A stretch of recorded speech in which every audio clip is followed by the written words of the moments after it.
paano nagsimula yung investigasyon na na-involve ka? How exactly sinabi sa'yo na tignan mo yung video, investigahan mo, or may statement? So, To be specific, sir, as far as I remember, may statement si Vice President. so bakit hindi tinanong ng NBI ang PSG? Or in your case, why didn't you ask the PSG? Maybe it can be answered by Chief, Your Honor. No, I'm not. I will ask your chief also. I'm asking you, pakukulong kita, Mr. Witness. Pag nagsinungaling ka under oath, then it's actually not a threat. It's a legal, I'm just telling you the law, di ba? So how did you characterize that? It wasn't a conditional in your mind because may kinausap na? Even with or without, sir, it's still considered a threat as long as the I have no doubt there. I'm just asking, is it a conditional threat?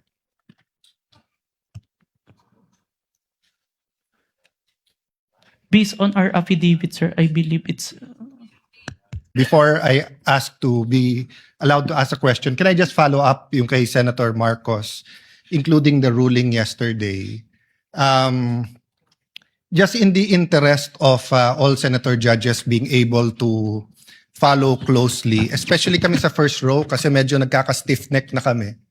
Mahirap tignan yung TV, so baka dun sa Maglalagay harap. na po kami ng TV sa harap ng And lamesa I ng don't know, Council for Parties. I think all of us own a iPad or a tablet. I don't know what the solution is, but if the secretariat or the clerk of court, the office of the clerk of court can work with our staff,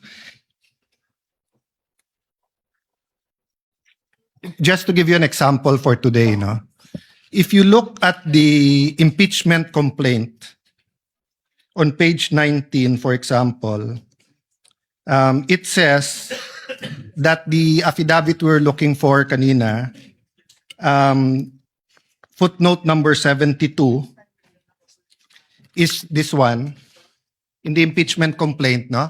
It's found on Annex G. Okay. So this is Annex G. If you look at Annex G, it is a certification, not an affidavit. Okay. So where do you find the affidavit mentioned in the impeachment complaint? You actually find it in volume 14, Annex FFFFFFFF dash GGGGGGGG. So before I can That's even not say dash, that, that's FFFFFFF to GGGGGG. yes. So even before we finish saying that, Your Honor, Mr. Presiding Judge, medyo mahirap. To further complicate, the annexes when delivered to us was labeled annexes. And then when it was pre-marked, iba na yung marking. That is correct. Okay. So to clarify, I'm not asking both the prosecution and defense to give us any documents in advance that will prejudice their presentation or the rebuttal.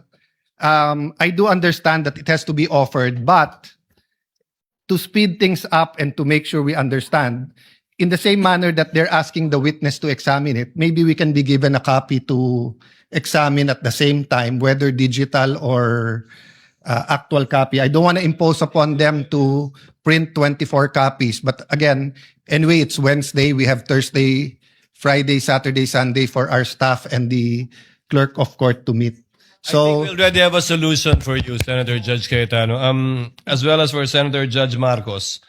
We will be furnishing the parties either via soft copy to your respective iPads or laptops, or we will enter their official emails as well. Kayo na po mag-print ng hard copy.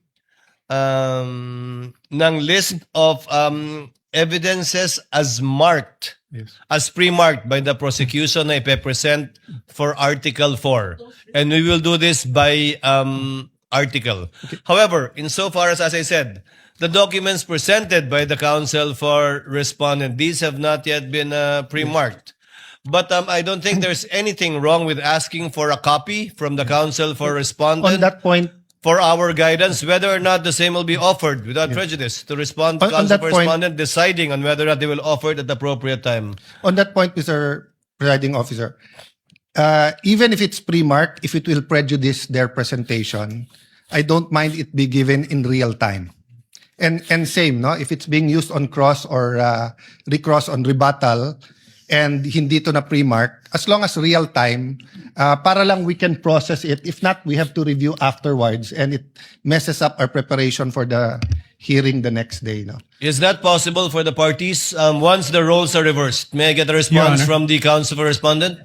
Your Honor, first we'll clarify everything that was showed today was pre-marked by the respondent. That's not my understanding because the DOJ letter you pre-marked is different from the DOJ letter that we have pre-marked. But we'll verify. So everything was pre-marked, Yes, Your Honor. but you presented a document that was not pre-marked either by the prosecution or the defense. Walang marking eh. I presented all that. So if it was Your Honor. pre-marked, it's our lookout. Then then there's no problem furnishing the senator judges with a copy of the same. We have no problem with that, Your Honor. Senator Judge Alan Cayetano's concern has no basis if it was all pre-marked. Apparently, it was our oversight. Yes. Counsel for the prosecutors, would that be possible Yes. to furnish it? I think what counsel for respondent did earlier helped us out a lot. Furnish plastering it on the screens, whatever affidavit you were presenting. I think counsel for the prosecutors should do the same. Yes, Hindi naman Mr. bawal Presiding Officer. magkopyahan dito eh. Okay lang. Senator Judge Cayetano? Thank you. Yeah, and just to clarify, the 2 minutes is the question, not including Yes, the yes, of answer. course. No? You have 2 minutes if you want if to start they- with asking questions. Yes, if they ask to repeat the question, please don't count that.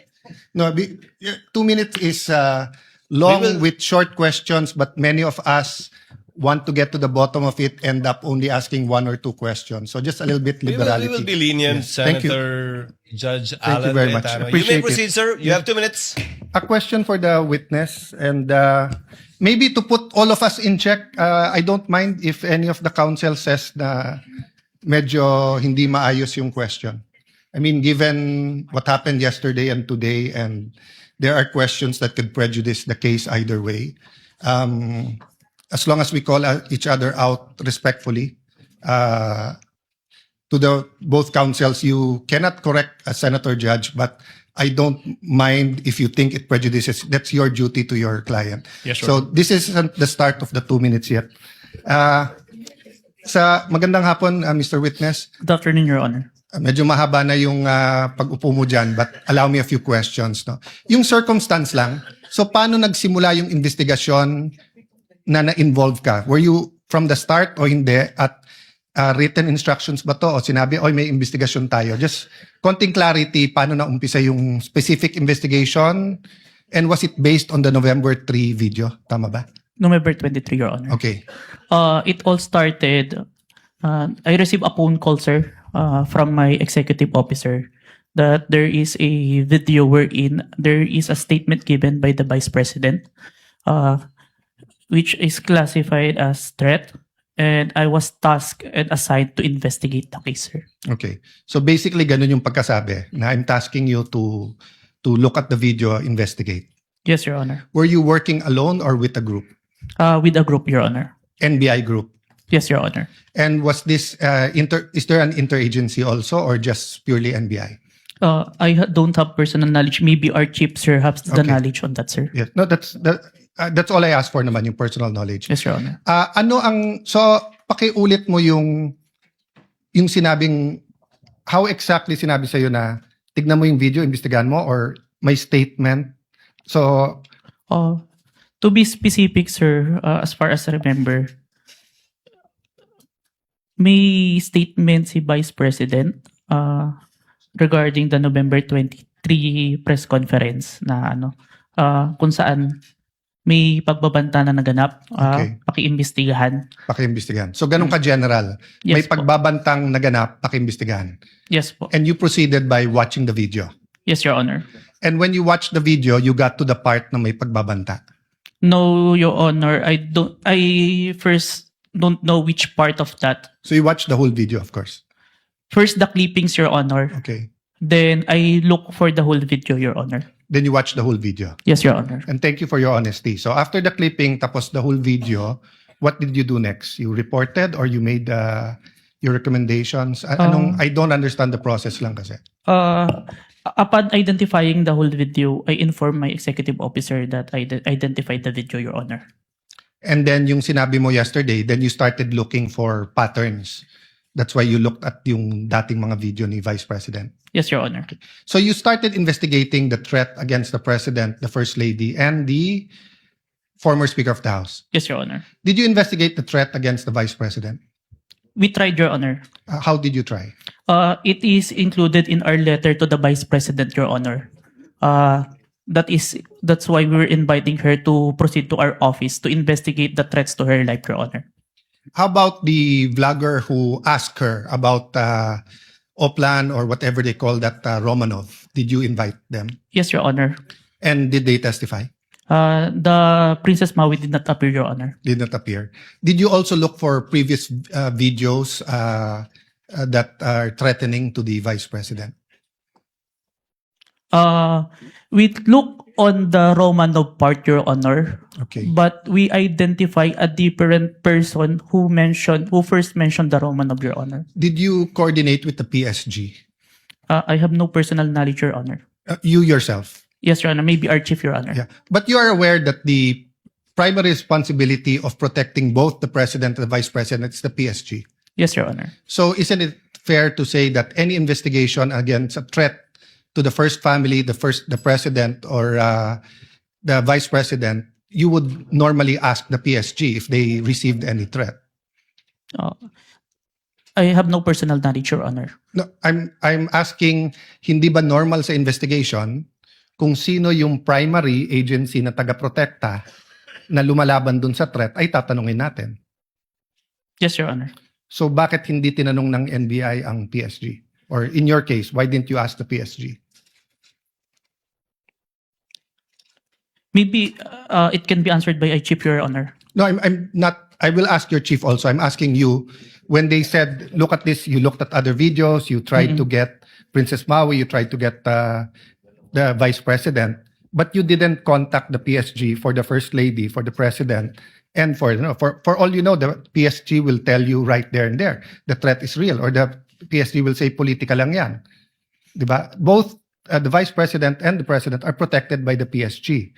So why wasn't so nakalimutan lang or wala sa procedure nyo or Your Honor, there is already a statement from the National Security Council, Your Honor, that it is an active threat, Your Honor. That's why we start investigation. yes, and the primary group that will know if it's an active threat is the PSG.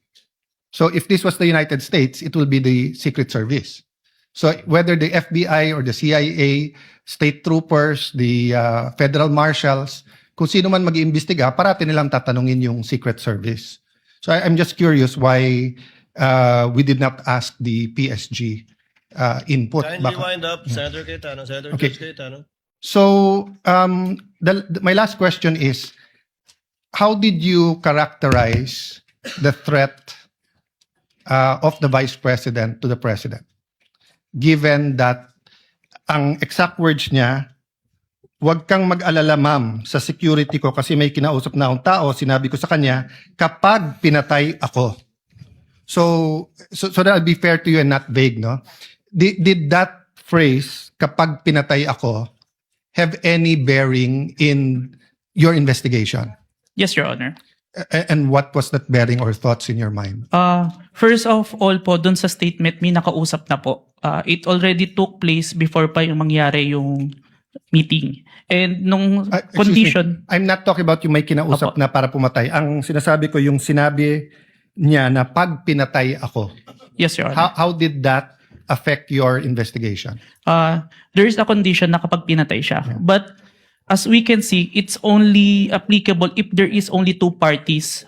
The statement make a loophole wherein a third party can use that na kapag namatay si BP, ma-execute ngayon yung statement ni BP na may nakausap na siya without the participation of the one mentioned, the President, the First Lady, and the Speaker of the House, Your Honor.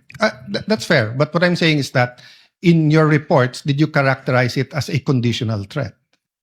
Kasi kung hindi naman siya pinatay, the logical implication is that there's no threat against the... So I'm not saying it's not illegal, immoral to contract a killer. Ha? I'm just trying to follow the logic na pag sinabi kong pakukulong kita, Mr. Witness, pag nagsinungaling ka under oath, then it's actually not a threat. It's a legal... I'm just telling you the law, di ba? Pero Yes, pag sinabi kong pag hindi ka sumunod sa akin, anuin kita. So that's my last question lang. So how did you characterize that? It wasn't a conditional in your mind because may kinausap na? Even with or without, sir, it's still considered a threat as long as the I person... have no doubt there. I'm just asking, is it a conditional threat?